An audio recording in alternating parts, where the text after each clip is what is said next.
Bonjour, je m'appelle Philippe Leguet, je suis diplômé de l'École centrale de Nantes. À l'époque, ça s'appelait le NSM.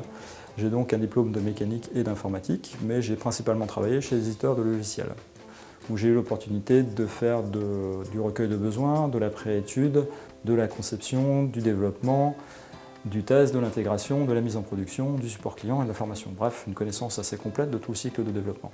Depuis une bonne dizaine d'années, mes missions s'orientent principalement sur des missions de test chez des éditeurs de logiciels, donc définition de plan de test, environnement de test et également automatisation des tests. J'ai croisé il y a quelques temps une société qui s'appelle Asial, une SS2I spécialisée dans les tests, et qui m'a dit écoute, rejoins-nous, nous avons plein de missions chez des éditeurs de logiciels. Donc je les ai rejoints, ils ont tenu leurs promesses. Et du coup, j'ai travaillé chez les éditeurs de logiciels, mais sur des très gros projets. Moi qui avais l'habitude de travailler sur des petits projets et qui avaient un a priori négatif pour les gros projets, là je me suis retrouvé à travailler sur des gros projets. Donc pour faire des gros projets, c'est intéressant, mais il faut des équipes motivées, un peu de moyens financiers et un peu d'organisation. J'ai donc quitté la société Asial en me disant que je voulais continuer sur des gros projets. J'ai trouvé un éditeur qui malheureusement n'avait pas la maturité nécessaire pour aller dans cette voie.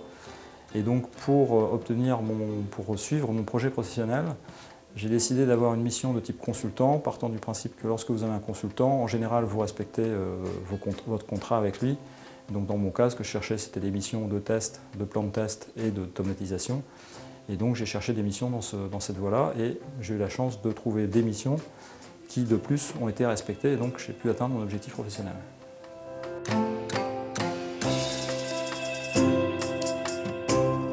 Dans mon cas, personnellement, mes parents étant commerçants, j'ai vu la difficulté qu'il y avait enfin dans leur activité puisqu'ils ont eu quelques petites difficultés et en cas de faillite, c'est sur leurs biens propres qu'ils auraient dû rembourser les créanciers. Donc du coup, ça m'amène à une certaine prudence. Donc globalement, le statut de salarié me paraît un statut intéressant. Deuxième point, j'ai également rencontré dans mon expérience, j'ai vu des gens qui étaient indépendants, qui m'ont fait beaucoup de pubs en m'expliquant que c'était très intéressant d'être indépendant puisque vous avez un taux de facturation journalier sur lequel la SS2I va vous prendre 20-30%, voire 40%. Si vous supprimez cet intermédiaire, cet argent supplémentaire revient directement chez vous. L'inconvénient, c'est que vous perdez énormément en termes de retraite et en termes de prévoyance, ce qui est malheureusement le cas pour cette personne, puisqu'elle a eu de très gros problèmes de santé, elle est maintenant décédée. Et donc, outre ces problèmes de santé, elle a eu en plus à gérer des problèmes financiers, parce que du coup, elle n'a plus rentré d'argent. Pour moi, l'idée, c'était quand même de conserver un statut de salarié, d'autant que je cherchais à rejoindre le statut de salarié après ces missions de consultant, parce que sur des projets de plusieurs années hommes, projet de 4 ou 5 ans, généralement les gens vont vous embaucher. Donc c'était plus intéressant de conserver d'avoir un statut de salarié au départ, d'avoir un statut de salarié pendant les phases de consultant et d'avoir un statut salarié au final, qui est l'objectif final. Alors pourquoi ABC Portage? Bien tout simplement parce que je cherchais donc à conserver le statut de salarié et que le démarrage de la mission s'est fait en 2-3 jours et l'arrêt de la mission s'est également fait en 2-3 jours. Mon objectif était de garder un statut salarié pendant la phase de consultant et de près de se faire intégrer ou de se faire embaucher directement par le client final. Donc pour ça, clairement l'objectif c'était d'avoir une mission temporaire. Le gros intérêt d'ABC Portage là-dessus, c'était le démarrage de la mission s'est fait instantanément, donc en quelques jours j'avais tout ce qu'il fallait pour pouvoir me présenter chez les personnes qui allaient me donner du travail.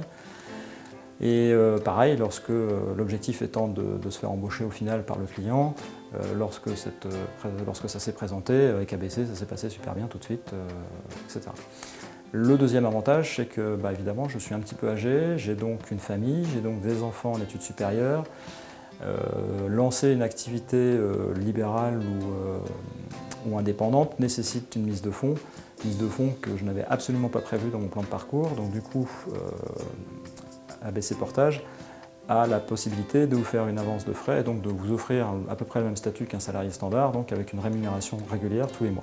Bon, ça fonctionne parfaitement puisque j'ai un contrat qui est mensuel. Je n'ai donc pas à attendre les 60 jours de rémunération ou les 90 jours de rémunération que pratiquent certaines grosses entreprises vis-à-vis des petites structures.